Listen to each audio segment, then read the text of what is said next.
বর্তমানে মেহেরপুরের মধ্যে ছবি তোলার সবচেয়ে সুন্দর ও জনপ্রিয় জায়গা হচ্ছে আমঝুপি সূর্যমুখী ফুলের বাগান। এই সূর্যমুখী ফুলের বাগানে কিভাবে গেলাম তাই নিয়ে আজকে থাকছে আজকের ভিডিও। হ্যালো এভরিওয়ান, আসসালামু আলাইকুম। আজকে যেহেতু ফ্রাইডে ছিল, ছুটির দিন, আমিও চলে গেলাম সূর্যমুখী বাগানে। আমি তো গিয়ে পুরোই অবাক।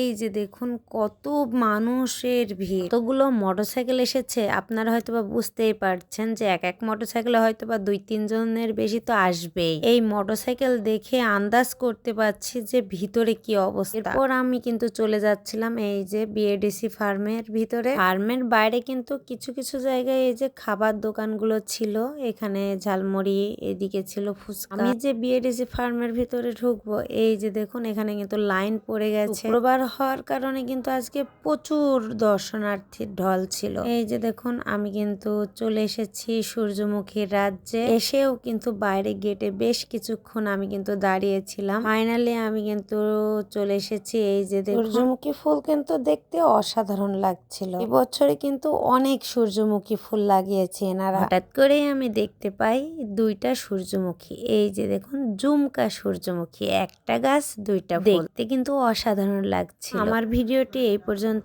ভালো লাগলে লাইক, কমেন্ট, শেয়ার করবেন। সূর্যমুখী ফুলের বাগান থেকে বিদায় নিচ্ছি। আল্লাহ হাফেজ।